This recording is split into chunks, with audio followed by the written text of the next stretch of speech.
Selamat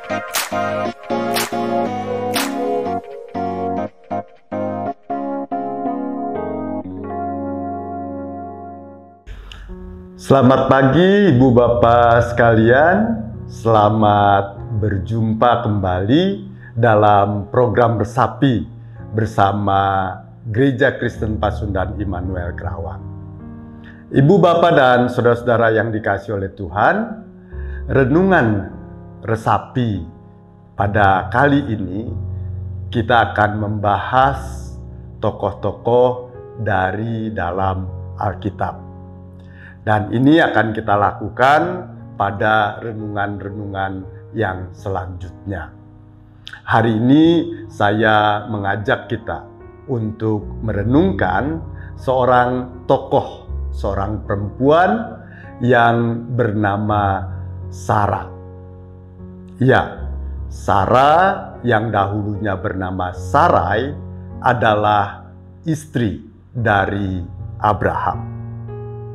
Saudara, kita tidak akan membahas dan membicarakan bagaimana Sarah itu tidak percaya pada rencana Tuhan karena dia sudah tua, lalu kemudian Tuhan mengatakan dia akan melahirkan seorang anak, gitu ya. Walaupun itu terjadi, kita tidak membicarakan hal itu karena hal itu sering kita renungkan. Namun kita akan membicarakan tentang bagaimana sikap Sarah yang baik yang akan kita pelajari. Ibu, Bapak, dan saudara-saudara sekalian, Sarah dikenal sebagai seorang perempuan yang sangat cantik. Kecantikannya ini berlaku sampai bahkan masa tuanya. Ketika Abraham dipanggil keluar dari Ur, Abraham berumur 75 tahun. Dan Sarah pada waktu itu telah berumur 65 tahun. Tetapi dalam usianya yang telah lanjut seperti itu, Sarah tetaplah seorang yang cantik. Dan sadar akan kecantikan Sarah itu, maka ketika Abraham memasuki Mesir, negeri Mesir, Abraham berupaya untuk menyembunyikan identitas Sarah sebagai istrinya. Abraham takut kalau ketahuan bahwa Sarah adalah istrinya, dan karena cantik orang ingin mengambil Sarah menjadi istri orang lain, maka Abraham bisa dibunuh. Oleh karena itu Abraham mengatakan kepada semua orang, Sarah adalah adiknya. Dan benar saja saudara sekalian, kisah yang kita bisa baca di Kejadian pasal 12 ini mengatakan bahwa ketika mereka masuk ke Mesir, benar saja semua orang Mesir melihat kecantikan Sarah ini. Itu disebutkan di dalam ayat yang ke-14 dari kitab Kejadian pasal 12 tadi. Mereka memuji-muji kecantikan Sarah di depan Firaun. Mereka membawa Sarah ke istana, lalu kemudian memuji-muji kecantikan Sarah yang membuat Firaun jatuh hati kepada Sarah. Lalu Firaun berupaya untuk mengambil Sarah menjadi istrinya, tetapi tidak memaksanya. Firaun kemudian memberikan begitu banyak harta benda buat Abraham yang mengaku sebagai kakaknya, dengan harapan Abraham sebagai kakak dari Sarah ini akan mengizinkan Firaun untuk mengambil Sarah yang cantik itu menjadi istrinya.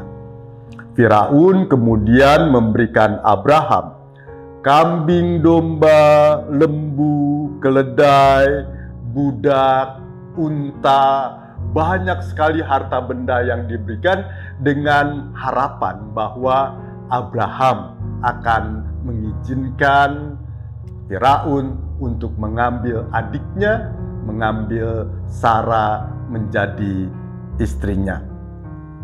Dalam posisi seperti itu, ibu bapak sekalian, sebenarnya Sarah punya kesempatan untuk meninggalkan Abraham, untuk keluar dari kehidupan yang tidak pasti dalam perjalanan. Sarah punya kesempatan untuk tetap tinggal di istana Firaun, menjadi permaisuri Firaun, memiliki kekuasaan dan memiliki kekayaan yang tentu saja sangat berlimpah. Tapi saudara sekalian, Sarah tidak melakukan hal itu. Sarah memilih tetap setia kepada Abraham, dan Allah menolong Sarah dengan mengingatkan Firaun, dengan menurunkan tulah kepada Firaun, sehingga Firaun menjadi sadar akan pengakuan Sarah bahwa dia sesungguhnya adalah istri dari Abraham. Oleh karena itu diceritakan kemudian Firaun memulangkan Sarah kepada Abraham dengan mengatakan, "Mengapa engkau tidak berkata bahwa Sarah itu adalah istrimu, sehingga Allah Tuhan itu menurunkan tulahnya kepadaku?"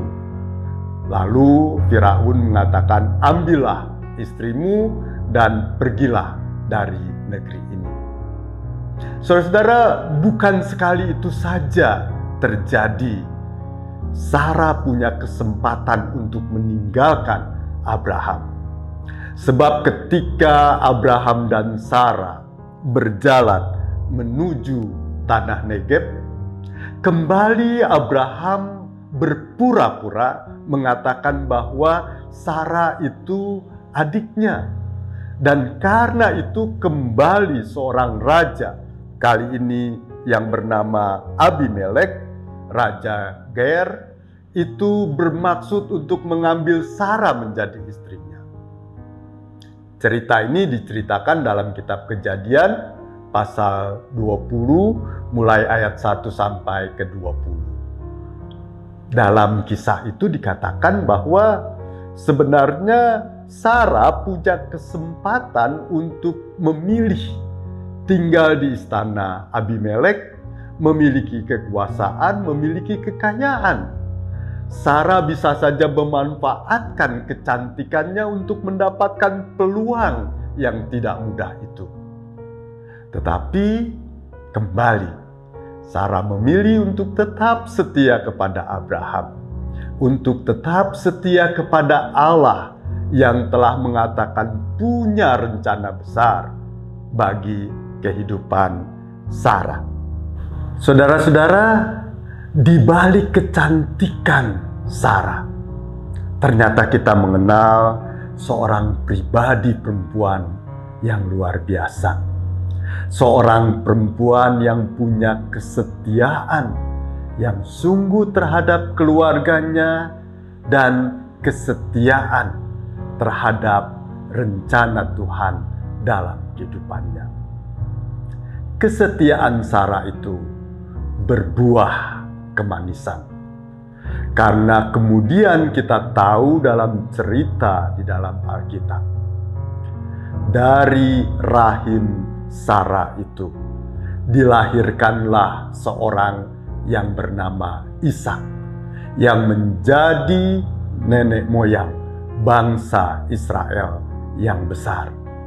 Rencana Allah untuk menjadikan keturunan Abraham sebagai bangsa yang besar terwujud melalui kehidupan Sarah yang setia kepada keluarganya. Saudara, dari kisah tentang Sarah ini, kita bisa belajar bahwa kecantikan fisik, kecantikan rupa bukanlah segala-galanya. Yang jauh lebih penting daripada itu, sebagaimana diwujudkan oleh Sarah, adalah kesetiaan. Kesetiaan pada keluarga, kesetiaan pada rencana Tuhan. Kecantikan bisa berlalu, kecantikan bisa lenyap, tapi kesetiaan kepada keluarga, kesetiaan kepada Tuhan berlaku selama-lamanya. Karena itu marilah kita belajar dari kisah Sarah ini, agar dalam kehidupan kita juga lebih mementingkan kesetiaan ketimbang kecantikan, kemuliaan, kekayaan, dan sebagainya. Tuhan menyertai kita. Amin. Mari kita berdoa. Terima kasih ya Tuhan, Engkau telah mengajar kami melalui kehidupan seorang yang bernama Sarah. Kami belajar bahwa kecantikan bukanlah segala-galanya. Kami belajar untuk lebih setia kepada keluarga kami, belajar lebih setia kepada rencana-Mu saja. Tolong kami supaya kami pun dapat meniru kebaikan yang dilakukan oleh Sarah. Amin. Sampai jumpa di acara resapi berikutnya. Selamat pagi, Tuhan memberkati.